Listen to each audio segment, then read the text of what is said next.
Hi, everyone. Welcome to our Technology Leader panel, How AI Can Drive Sales, Productivity, and Profits.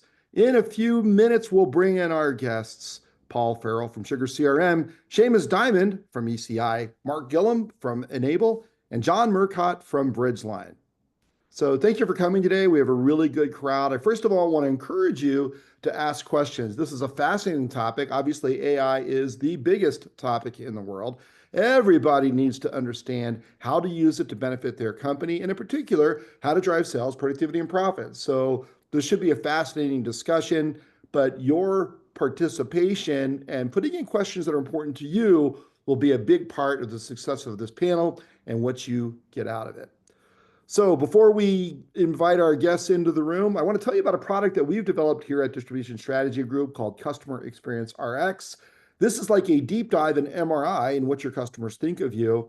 And rather than just being a raw net promoter score that gives you a number, we actually ask questions about the importance and your performance in a wide variety of areas like your product assortment, customer service, inventory levels, technical expertise, pricing, your sales rep performance, how much they like your website, you name it. It's a fantastic system. Most distributors do this 2 to 4 times per year. And we've had distributors come back to us and tell us, hey, look, my score went up from last quarter's survey to this quarter's survey because you told us we have a delivery problem in Rochester, a customer service problem in Dallas, and a sales problem in Salt Lake City. And so we were able to go and fix those things. And now we have happier customers, and happier customers mean more loyal customers and growing customers over time. It's very low cost. It's very, very easy to implement. We actually do most of the work. So if you'd like to learn more about Customer Experience RX, please reach out to my business partner, the one and only Jonathan Bein at jbein@distributionstrategy.com. All right, now let's get into the heart of the content. It's my pleasure to introduce Paul Farrell, who's the Chief Product Officer at Sugar CRM, Mr. Seamus Diamond, who's the VP of Product Development and E-commerce at ECI, Mark Gillum, who's the VP of Rebate Strategy at Enable, and John Murcott, who's Executive VP Product and Strategy at Bridgeline. John, my window was covering your title, so it took me just a second to get to you. Sorry about that. No problem. Well, it's good to talk to you this way, Ian. I've been to many of your conferences, which are fun, but nice to talk this way too. Absolutely. Good. Well, thanks all of you for joining us today. What I'd like to do is do introductions. So, Paul, why don't we start with you?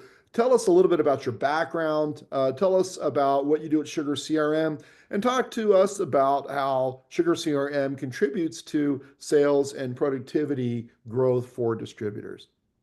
Sure. Thanks, Ian. Well, good morning or afternoon or evening to everyone on the webinar. My name is Paul Farrell. I'm the Chief Product Officer for Sugar CRM. I've been in sort of the business solutions industry for over 35 years.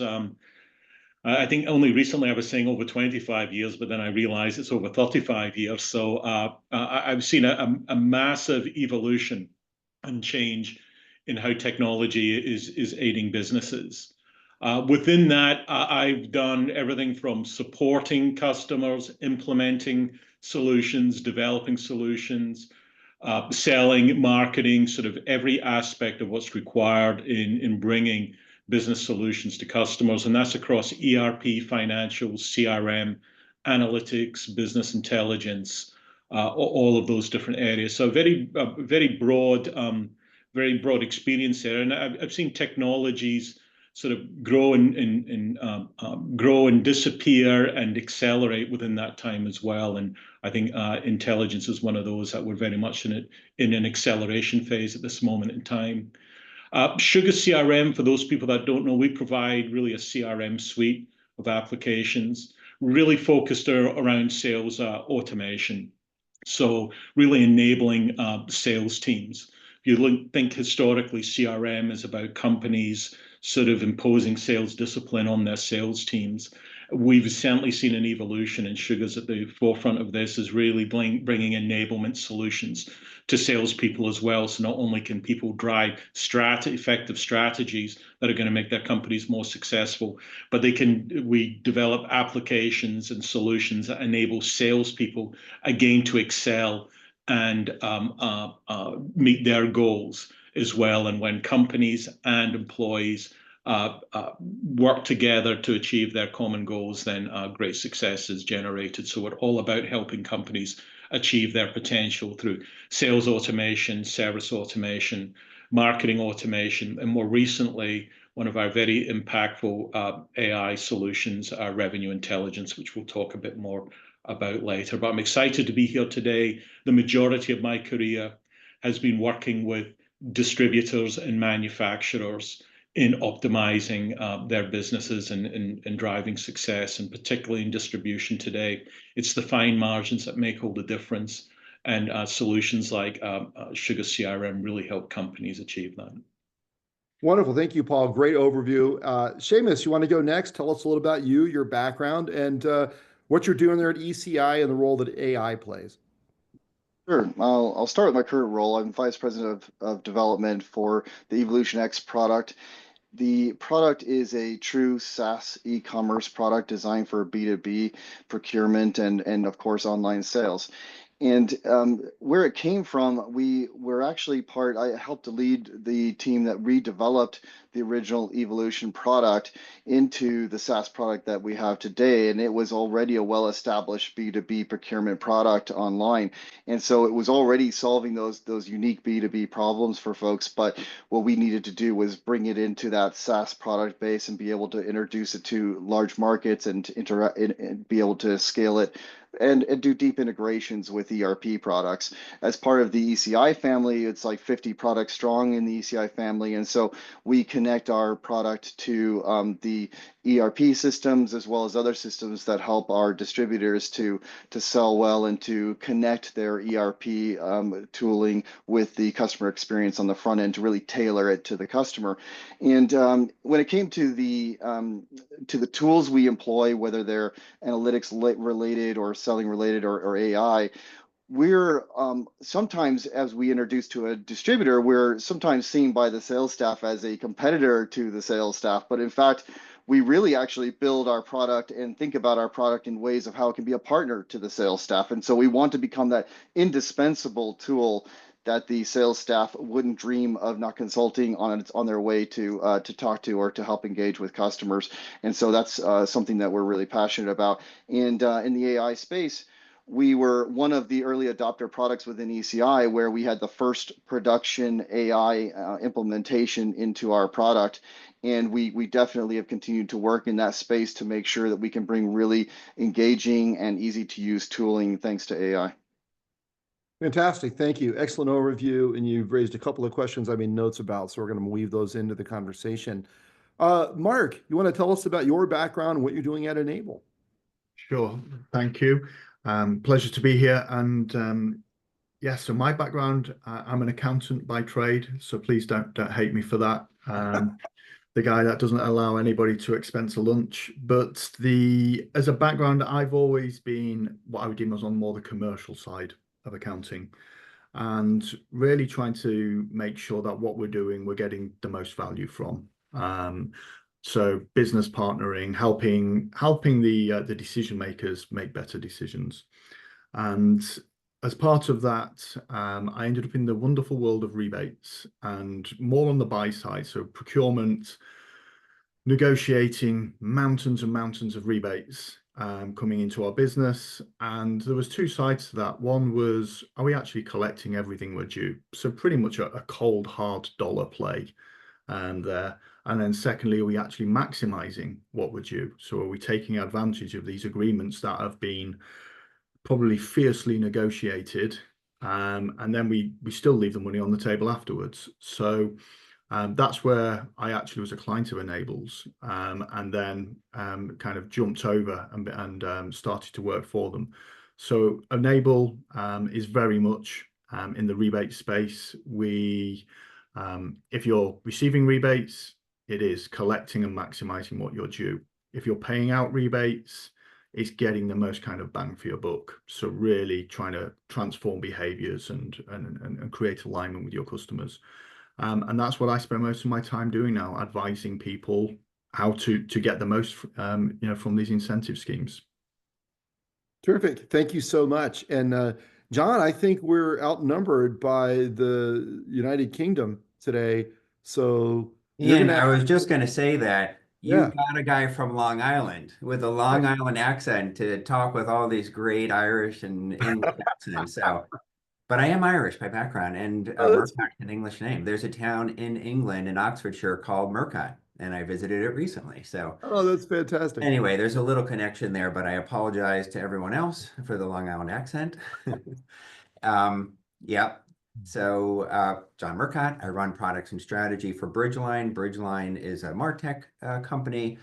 We've spent a lot of time, Ian, at your various conferences talking about site search. It's one of our main focuses. And it's interesting, Paul, you were kind of joking about the difference between a 25-year history and maybe edging up to a 35-year history. I'll just stay at 25 years.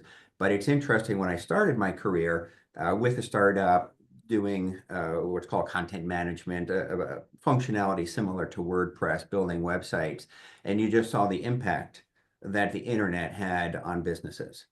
And now I see the whole thing happening again with AI. It's just such a game changer.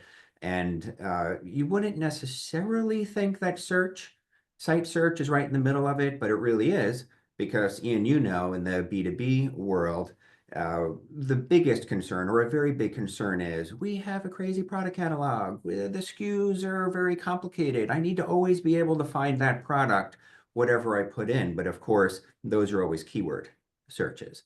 And you do everything you can to make the keyword searches accurate.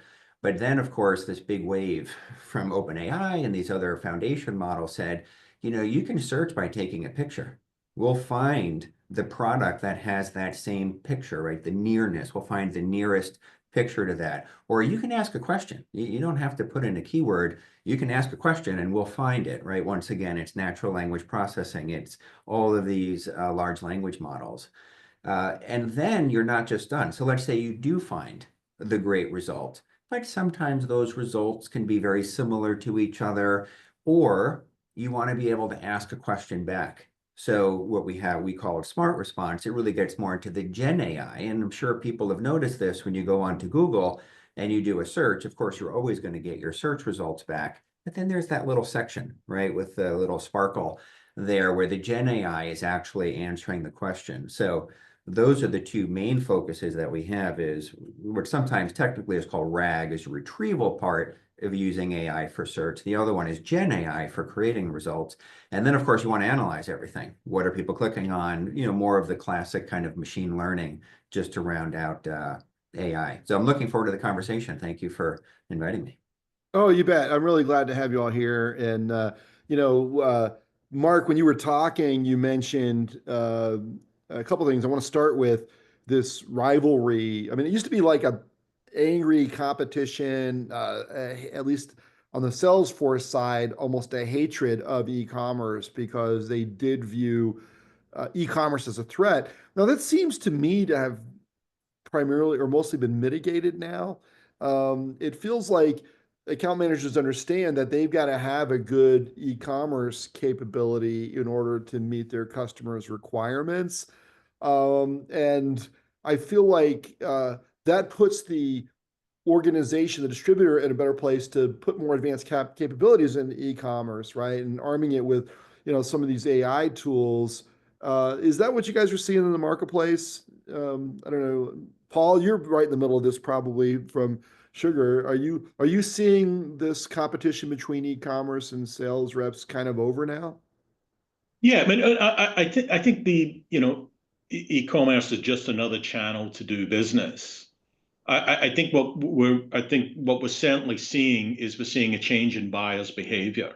So if you look at buyers today, generally a buyer is probably spending 5% of their buying time with their rep.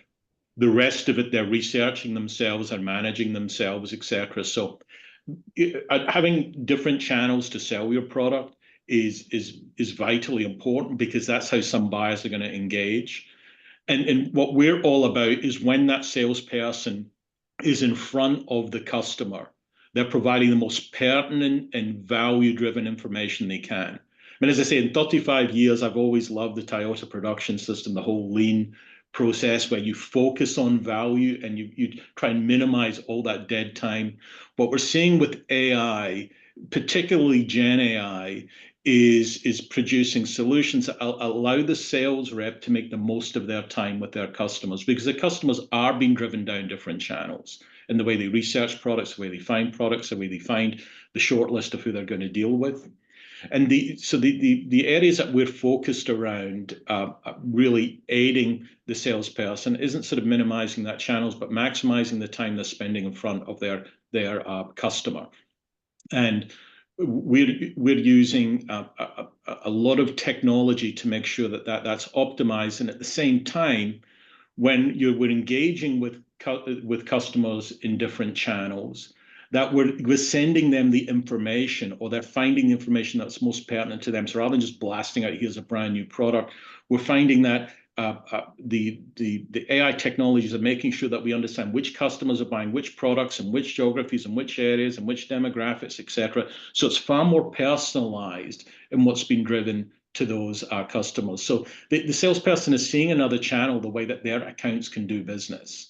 And it's all about ensuring that the sales rep is enabled with the right information, so they're maximizing that time with their customers. And how the customer physically engages and captures the order is very, very different. The salesperson is more driving the customer to products to increase their spend or reduce churn, etc., rather than executing a sales order, capturing an order. It's all more about driving the relationship and making sure that the customer knows what the company is selling, rather than the execution channel, which has been simplified massively at this moment in time. And I still think there's a long way to go with channels. I mean, you think of so many companies are still doing mass amounts of transactions with EDI, which is a 30-year-old, still probably the most used collaborative technology that's out there today to do the physical execution. And what's happening is certainly the commerce channels and the other channels out there are simplifying that order taking for those people that don't have the wherewithal to put an EDI. So I think salespeople are definitely seeing the channel that the physical order's taken is something that they don't have to do and can be done seamlessly and effectively. They're managing the relationship with the customer and making sure that they're not leaving dollars on the table, the right products are being pushed, and the relationship carries on and they're reducing churn.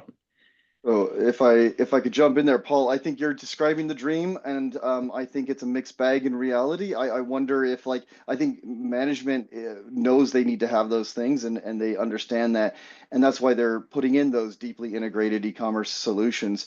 At the same time, I think the distributors need to ask themselves, are my sales staff actually buying into this? And how am I measuring the engagement of their customers?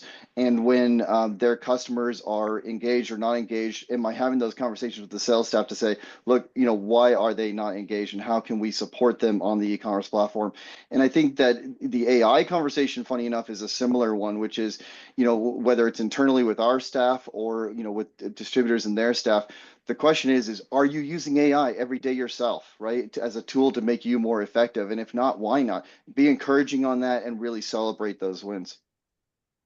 Ian, could I add another dimension to this as well? So the mandate to me from my CEO is, how can you make that search bar the best salesperson in the organization, or at least a good salesperson? And before, especially to Paul's point, the search was very transactional, and e-commerce is certainly transactional from a channel perspective. But if it can start asking questions, if it can start leveraging prompts and changing prompts based on the interaction you have, and I understand, Seamus, it's a vision. It's not going to happen tomorrow, but you can start having that more kind of conversational interaction with the website, like you would with a salesperson, because the smartest salesperson is going to ask questions. It's not going to start saying stuff.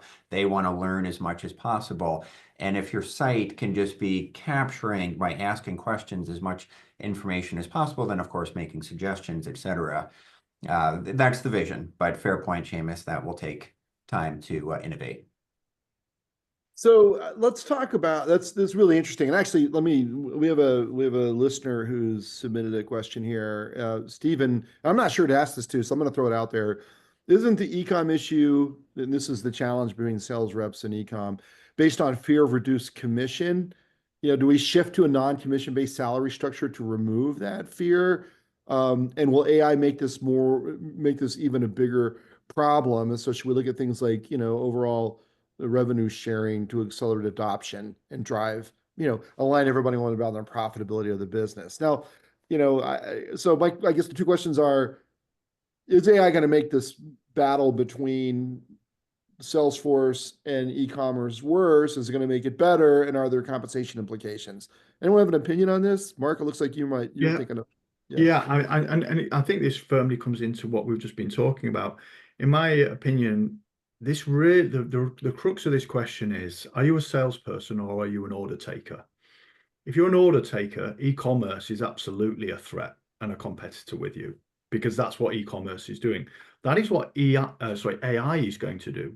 We already know customers used to, in the industry I came from, building materials, they would email an order in whatever format, and our sales team would spend hours converting that into a quote. And that is not sales, that's order taking.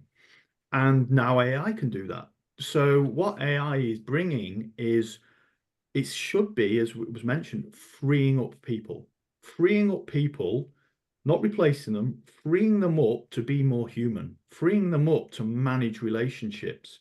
And so I think businesses that are astute will recognize, you comp people based on the value of that client relationship. It shouldn't matter how ideally, those orders are coming in automatically, they're more efficiently managed. So therefore, you just want your salespeople, they're relationship managers. So comp them that way. That would be my view. I would agree with that. I would just add one more point to Mark's comment, which is, and other people have said this, it's not that AI is going to take your job. But if you also don't leverage AI, I know, Mark, that's not exactly what you were saying, but if you don't use it in your job, like that's when you're going to run into problems. So yeah, it's going to change things. And definitely if you're an order taker, yeah, that's a good point. But don't look at it as a threat, like embrace it and see how it can help you. But I think it's a valid question on how you want to motivate your staff, because at the end of the day, how you compensate them is going to motivate them. Yeah. I know that in one of the companies I work with, their professional services team, they were compensated on customer satisfaction. They were not compensated on billable revenue. And strangely enough, billable revenue actually stayed the same and increased. But at the same time, the customer satisfaction increased. And again, so I think companies need to be clear on what they want to motivate their staff. Because at the end of the day, the individual wants to be successful.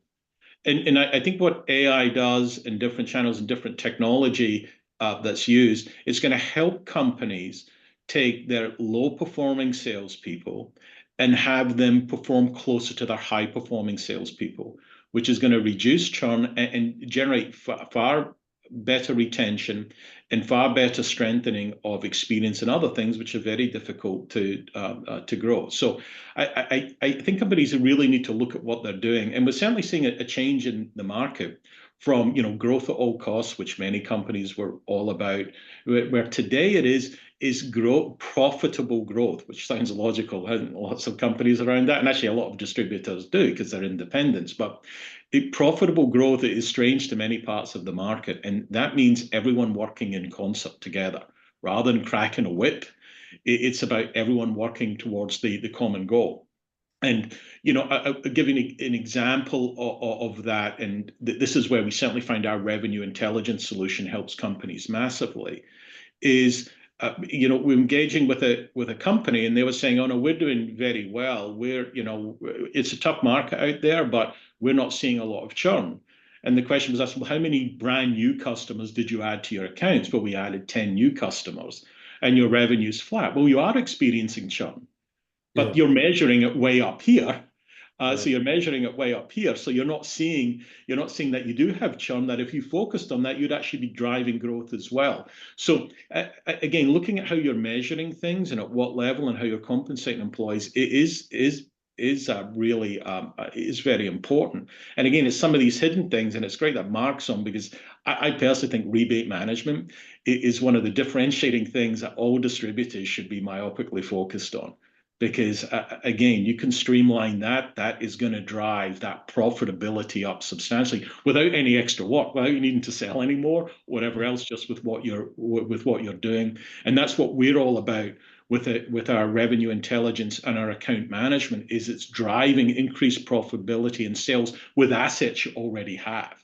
With this complication of adding new customers is incredibly tricky. I know I went off kilter a bit there. Oh, it's okay.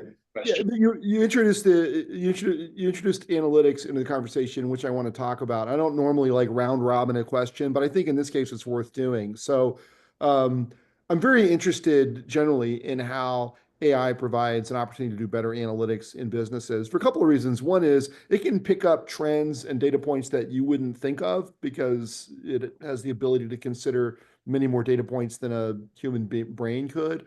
But also it makes it easier. I mean, we do things where we'll throw a last 3 events budgets into Claude and say, give us a budget for the next one. And it does a tremendous job actually sorting through all the detail and coming pretty close on a budget, but it could do the same with measurements. So I guess we'll start with you, Mark, but when you think about measuring your rebate performance, when I agree with Paul, it's a huge area of opportunities for distributors. They don't even know they're leaving money on the table. How do you measure your success in that area? And then John, Seamus, and Paul, if you want to think about how analytics in particular, but AI-powered analytics can improve the performance in each of your areas, I'm going to come to you next. So this is one question I'm going to round robin. Mark, you want to start? Yeah, absolutely. So I think on a buy side, it's areas I've seen are things like how much of your contract is earning rebate. Because a lot of procurement people will say, oh, everything we spend, we earn a rebate on. Yeah. And they're dependent on the supplier, and it's almost the negotiation's done, my job's finished. And actually, no, you need to be looking at this because 20% of everything we buy doesn't earn a rebate. And when you present them with that information, they're shocked.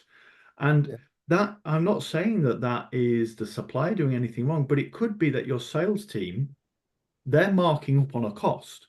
Well, that cost is naturally deflated because there's no rebate behind it. And you'll probably see rebates and sales out margins in cost plus industries. There is a correlation. So not only are you missing money at the supplier end, your sales team are selling it out too cheap as well. Right. And so I would always encourage anybody, and especially with AI, to your point, it can look at far more data points than we can. I still remember once being asked by our CEO, Mark, why is the margin down on this customer segment? How do you articulate kind of death by 1,000 cuts? You know, it was everywhere I looked, it was down, but it was like, well, what is the cause? Well, beauty of AI is it can look at all of that in one go and not leave you with a headache that'll last for a week. So yeah, it is. And so, sorry, going back to the question, understanding how what you do in your buying affects what happens in your sell world as well. If you can join those two dots, you're really onto a winner. And that is where things like AI can help you as well. Yeah, so Seamus, I'm going to ask you to go next because obviously the whole world of e-commerce, and John, you can start thinking about this too because you're in a very similar niche. You know, there have been unbelievable amounts of data around everything related to, you know, search and transactions in e-commerce. But AI gives you a chance to, I think, measure things you haven't been able to and also correlate things you haven't been able to. How do you think about analytics at ECI generally, and then how is AI changing the game there? Yes, analytics is a crucial element. We spend a lot of time to make sure we brought analytics into the platform, and specifically to allow that salesperson who can bring up their account and see not only what they could see before in the ERP, which was their sales history, but now to be able to see, you know, well, what are they interested in searching in on the storefront, and which places did they go, what pages did they visit recently, so that if I'm going to engage in a conversation, I can be more meaningful about that, more deliberate about that. But then when we actually applied the AI agent concepts to that, we were saying, okay, we can look at this customer, we can look at all these different elements, order history, analytics, and their overall profile, and be able to not only give a kind of really detailed and deep analysis of that customer with the one question to the AI agent, but also have the AI agent AI agent make suggestions on things that could be done for either improved engagement or to widen the range of products that customer is sold to. So this was pretty important because it'll come up with several suggestions, and they might include things that are really good, where you can actually, a good salesperson is going to look at those and go, oh, you know what, that one is the one I want to engage on right now, and really help them to be more effective. I think the other thing we've done is we've seen it brought to things like being able to look at fraud and fraud analysis. So as an order comes in, we see a lot of our distributors open up their e-commerce platform to more B2C orders, looking to see that then, hey, some of these B2C orders might be people we can convert into B2B accounts. And then we'll be able to use the AI agent to both analyze those opportunities and say, hey, these are the customers you should approach to engage with a B2B account where they get specialized pricing, but also to be able to analyze those orders for potential fraud, look at many different aspects of the order, about the person who's ordering it, the things they're ordering, the nature of the payment and the addresses, and be able to say whether or not that is a potentially fraudulent or low likelihood to be fraudulent order, and really make the person who's looking at that question as well think more deeply about why they should analyze it that way. Yeah, so the analyst role is changing because rather than spending a lot of elbow grease actually doing that work, they're asking the AI agent to do that work and then they're interpreting it. Is that fair? Exactly. Yeah. And they're thinking better about it. Whereas once you would have had to do a lot of training to say, Right. hey, how do you analyze an order to be fraudulent, for example, right? Or how do you sell or widen that product base better? Now the AI is making those prompts to you to almost help to retrain you. And just like any of us, when we've used AI to help us to maybe get a start on a new document or a new concept, and suddenly, you know, as we're, in my case, in my world, I'm designing a new feature, I'll go to AI to help build out that story because I know it's going to make suggestions I might not have considered and make that a more wholesome product.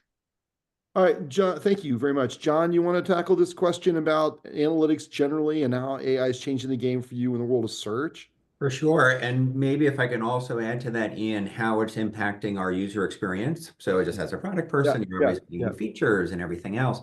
And I mentioned briefly before this idea of smart response.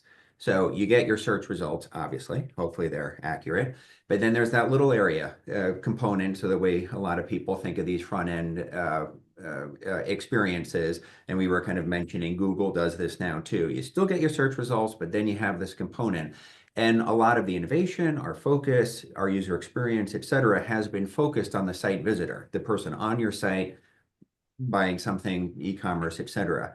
But then we said, well, yeah, analytics is important for us. What about supporting the merchandiser? That's the person who's using our tool to make adjustments inside of HawkSearch, et cetera, and the person who would care about all the analytics. What are people searching for? Which search terms have the best conversions? And now what we're just doing from a product innovation perspective is we're saying, how do we take that component and just put it everywhere in our analytics interface? Because conceptually, it's the same thing. Of course, it's not search results coming back from your product catalog. In this case, it's search analytics. But conceptually, it's like, take this data back, do the analysis, let the Gen AI come back with a result. And it's almost like, how can I add this component throughout our analytics interface? And that's a big part of our roadmap for next year. Very interesting. Okay, thank you. And Paul, we'll end this particular question with you. I know in Sugar, you've got a whole bunch of analytics to help you understand everything from sales productivity to account behavior. How is AI changing the game for you? So I think there are two things. So the first one is, and I've mentioned this a couple of times, it enables companies to make the most of their existing assets. And people generally think of their assets as products or buildings or whatever, but I mean your people, your customers, and your data. And more companies are seeing data as an asset, which is a whole other discussion about protecting that asset. But what our analytics enable you to do is to take, if you look at your data and your accounts, is take all of that information that generally people have stored in their ERP system or their distribution system, et cetera. It's fairly clean. They're invoicing their sales patterns, their returns, all of those types of things. Put it into our modeling engine, which immediately understands how it's interrelated. Everything's interrelated. And then it then takes that and it then drives pipeline interactions, other things for the salesperson. This is how you should be engaging with this particular customer across these products. So it takes all of that assets and enables it, and then so that you're maximizing what you're doing with your customers, and then also a whole engagement phase with your salespeople. So I'll give you an example.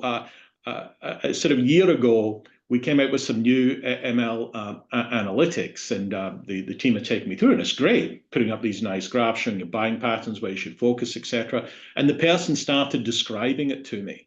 And I said, here's the first problem. The fact you're having to describe to me what this means is the problem. This system should be describing it to me. And we sort of changed all that. So when it goes in, it's taking it so that the person looking at it can understand exactly what that analytic means. And that's a big change in how AI is driving analytics, where it's not just showing vitally important graphs or trends or whatever, which your top people or certain people know exactly what it means. All of a sudden now everyone knows exactly what that means and what to focus on and what to do. So I think the AI is helping in two ways. One is building all that technical model that understands what all that data means, and then putting it forward to the consumer of it, and then describing it to them in the way that it meets their needs within their context. So when I'm speaking to the CRO, if I'm the CRO and I'm looking at this strategy up here, I want to know what it means. But if I'm looking at my slice of exactly the same information down here while speaking with a customer, I have a completely different way of how I need to interact with it, understand that, and then let our customer understand it. And again, with your customers, you can start bringing those analytics out to your customers as well, so they can understand the value that you're providing with them. Again, not showing them a graph where they might, interrogate it in a way that you didn't mean, but now you're sending them and also letting them understand exactly what it means. And I think AI is doing an outstanding job of that, and really bringing analytics to life and making business intelligence really start to sing. Business intelligence came out within the first 5 or 6 years. It was, I think, enterprise information systems, and it never sort of fulfilled the role or the potential it ever needed, because the visualizations got better, etc. But the reality of it is, a paragraph describing what it means is far more impactful and makes it come to life. And we're really seeing, I think, analytics come to life now and be very differentiating for companies that are now using it. Yeah, that was a great discussion. All right, thanks. Now, a couple of you have brought up or alluded to personalization, and I think there's actually confusion about what that means, and also how do you personalize across the enterprise, right? So we've got people here who are focused on personalization for a user on a website, personalization so that the sales force is presenting the proper parts of your value proposition to customers. There's also, I would assume, Mark, and we'll start with you, personalization in terms of how you interact with your suppliers and manage rebates. And I don't know, what that looks like. Is there personalization in the world of managing rebates and managing supplier relationships and managing purchases and in the way that you configure your systems on the back end of the company as well? Yeah, absolutely. Kind of no two relationships are the same. Right. And for me, it's really about the kind of that golden objective of having a joint business plan and really working together with it. What I love about AI is, in the world of personalization, it means even though it can be the same software or platform, you can interface with it slightly differently. So previously, everybody had to use, so even if you think of Microsoft Excel as an example, that was probably the first example of where we could all do things differently and get the same answer, all different answers. And we loved it. We then get into the world of ERPs and SaaS, and we've all got to use it the same way. AI almost is allowing us to go back to, well, actually, I can interact with this in a kind of a non-linear fashion again. And what I love about it is as somebody mentioned earlier, it will upskill a lot of us. There's a lot of people now who don't even need to be an expert in something and can be credible very quickly because AI is going to help them in that space. And one of the things that we're trying to get our head around at Enable is it used to be really important to answer the question, but it feels more and more now the most important thing is actually how to ask the question. And so from a technology perspective, it's almost redefining how people will interact with software. And it's exciting, but yeah, it's certainly kind of uncharted territory for many. And specifically for rebates, I would say the great thing about, rebates in themselves, good ones, drive alignment and create win-win situations.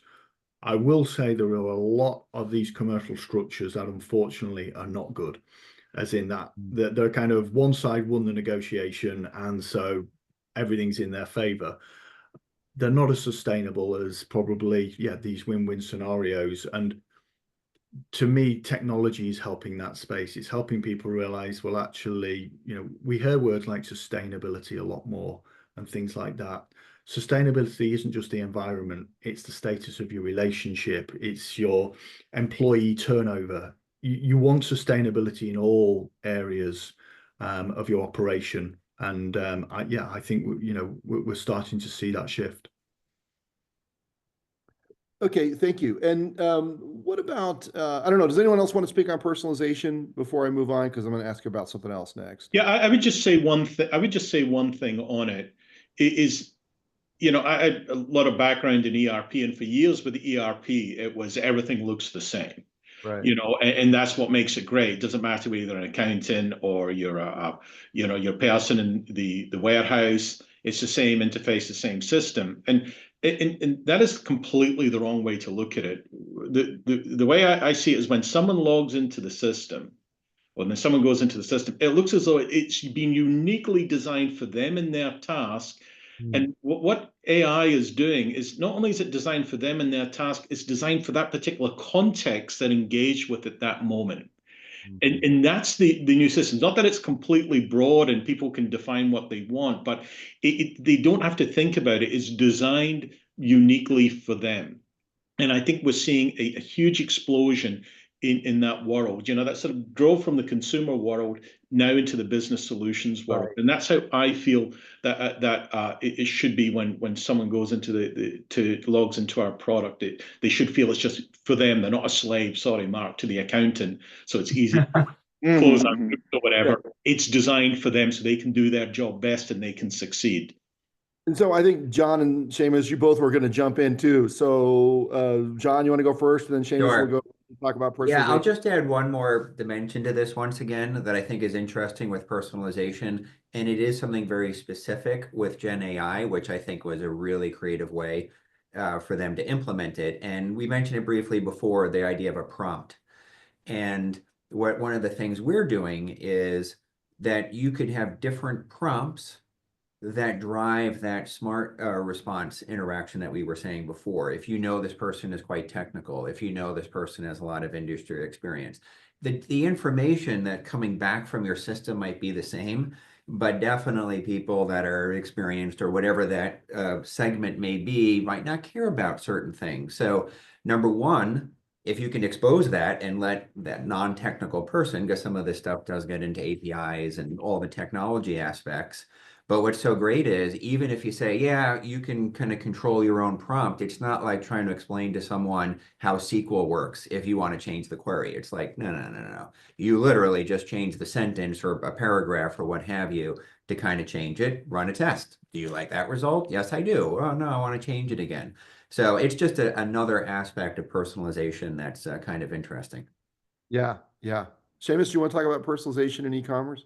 Yeah, I suppose it reminded me that for years and years in e-commerce, especially the B2B e-commerce, you had all this capability to personalize the experience when someone logged in by segmenting your customers by industry and all that. But I think it was very difficult for some distributors to make full use of that. And I think AI is providing a new way to re-engage those tools and to help us, let's say, for example, to look across your customers and help you segment them, help you determine which segment they best fit into or when you should add segmentation. And that helps you to then customize your marketing, your promotions, your messaging as they log in and make it a more personalized experience with that. I think that's a big important thing to get better use out of the tooling that has been put forward.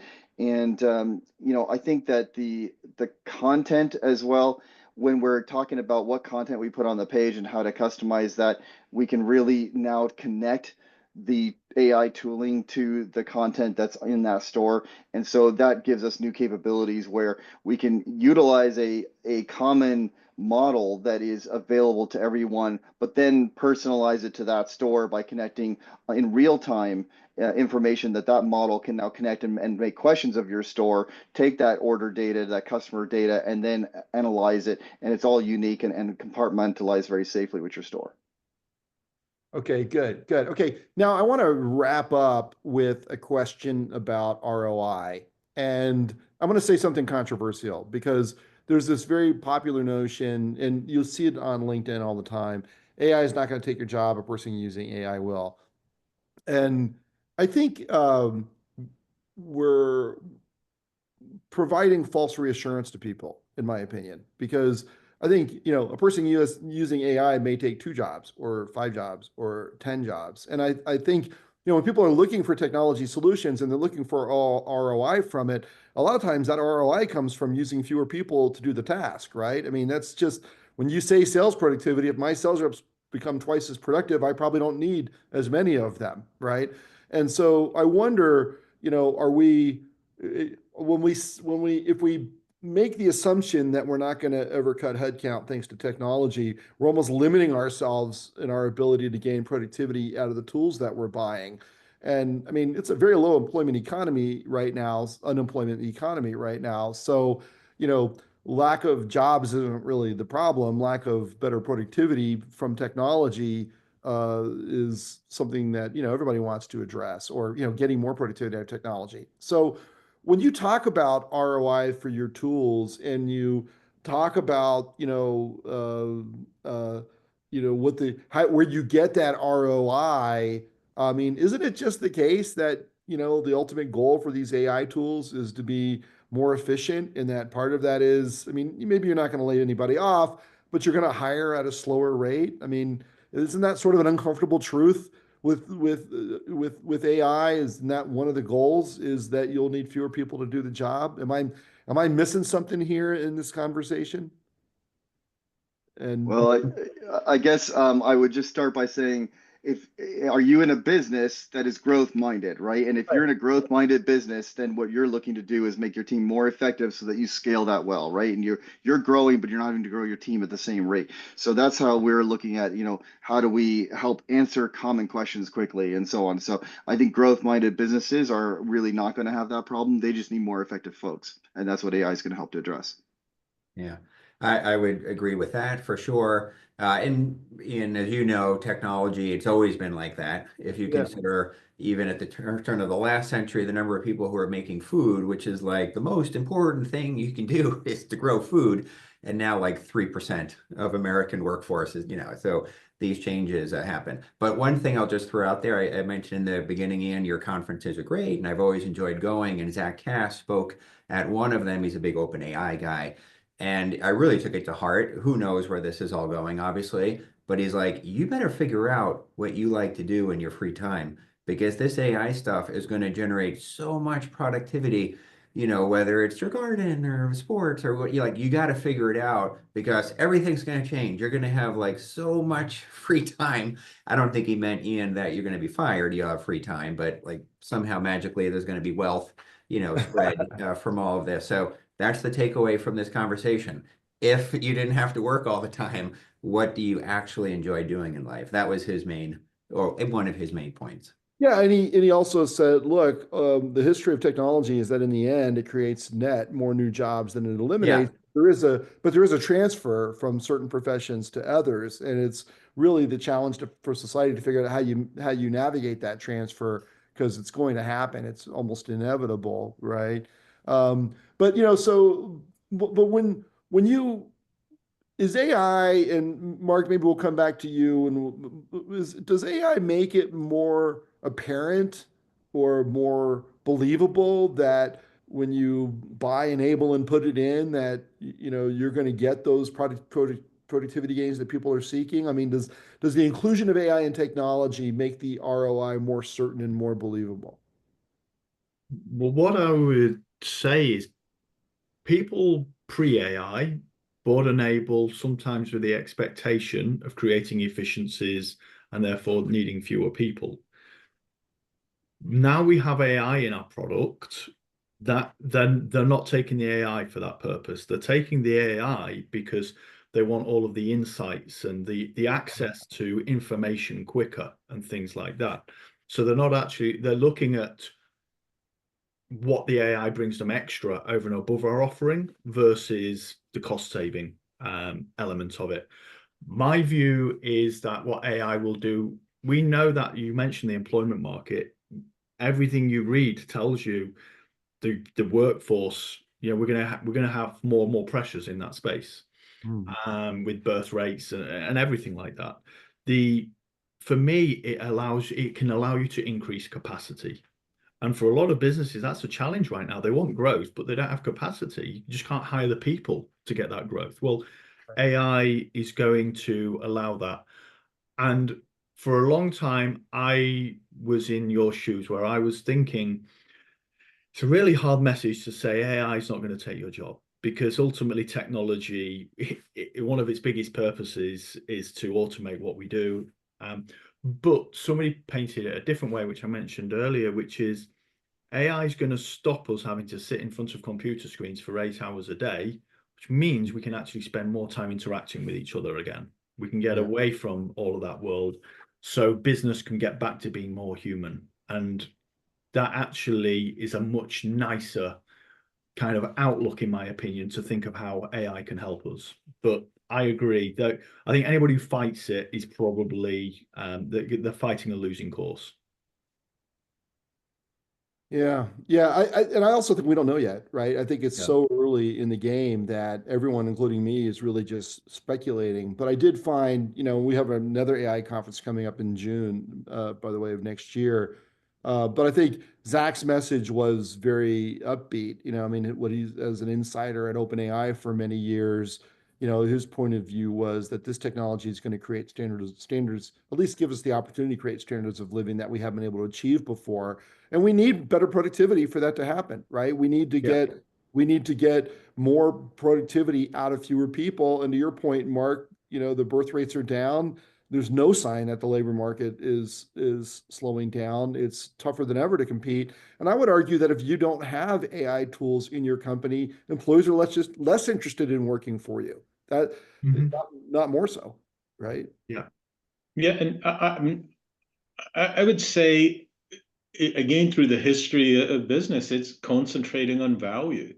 If you have employees or people doing valueless tasks, for example, the mailroom. You think the mailroom, there were tons of people in mailrooms before, and they spent the whole time delivering messages. And you think that was really a valueless task, because the value was derived when the person produced the correspondence and the person it was aimed at consumed it. And with electronic communication, that entire value chain has been massively reduced where the value is delivered. So Right. again, if you look at, there are definitely going to be cost savings around businesses where people are not adding value to the products or value to the company, and technology is always going to help alleviate that. Not all the time, and sometimes people look for technology as an answer where it's not needed. One of the first implementations I ever did was a company I was working with, the accounts payable team, and it was showing how they could use the technology to better pay, more efficiently pay their invoices and manage their discounts and all that type of thing. And the managing director came round and said what we were doing, and I said we're sort of seeing how we can use the software to streamline this process. And that's not how we run that process. We pay the supplier who shouts the loudest. That's what we do. No need for technology, no need for optimization. So it's definitely this balance, but it's looking for where that value is. But certainly what AI delivers and helps, and modern solutions help, is adding value, increasing our conversion ability, increasing pipelines, higher employee satisfaction and retention, better sales engagement, better customer engagement, faster ramp-up time. It's all of these things which are increasing revenue with your existing investment, rather than having to, if I want to increase by 5%, I got to go and increase my headcount by 5%. But there's definitely things that will be the jobs that will go, because they're not adding value to the business, and technology is going to be able to automate them, which it has done for the last 10, 15 years, 20 years. But I would just one final further back than that, Paul, right? I mean, you could look at mechanization at the turn of the 20th century, and you had, I think, John, you mentioned agriculture, right? And used to be 70% of the population in the US was engaged in agriculture. Now I think you said it's 3% or something like that, right? Right. Well, the reason I was going to say it is what I was building up to is, if you think of Moore's law, the doubling of transistors on a chip, it's sort of more parallelism now. But in Moore's law, when I started off my career, we were in here, we were at the low end of the curve. Right. We're at the exponential side of the curve right now. So we're seeing the highest growth in technology, innovation in the history of man. We're at that stage right now. So every year, new technologies are coming out. Right. And we need to make sure that we're absorbing in a way that is going to add value to our businesses. But we are in this incredible exponential growth curve right now of what technology is bringing people. All right, so we got two quick questions from the audience. Well, one's a statement from Ron Paulson, good friend of the company and good friend of mine. And he says the one area we need to spend more time on is change management, or as I call it, change leadership. As a change leader, I think RP he's a change leader. He's exactly right. And Eric is asking, what are some of the best icebreaker means of conveying this information to a company with no current interest in AI? And there are those companies are out there. John, Seamus, you want to take a shot at that one? I mean, definitely, I would say encourage AI use and start at home, right? And encourage employees, install the ChatGPT app, start using it at home, use it every single day. The more you use it, the more you find use for it. And then, begin to have those conversations internally to say, hey, how are you using AI to help make yourself more effective? And let people hear those ideas and encourage each other. John? Yeah, for sure. And sometimes I even hear the opposite, which is everyone's telling us from management we should be doing something, in AI. We don't know where to start. And to Seamus's point is, start with something small, start with something basic, because if you try to boil the ocean, especially at this point, it's not going to be successful. So yeah, just small starting points. Well, one thing you can do is you can encourage people in your company to attend next week's webinar. See what I did there? Yeah, good one. Driving growth with AI in sales and marketing, sponsored by N4, Endeavor, and Proton. We'll have experts from those companies who will hopefully have as good a discussion as we had today. John, Paul, Seamus, Mark, thank you so much. I really enjoyed this discussion. I think the audience did too. We appreciate the audience for joining us on this tech leader webinar, and we'll see you all soon. Hopefully we'll see you at our conference in June. But thank you for joining us today, gentlemen. Thank you. Great. Thanks, Ian. Bye. I know.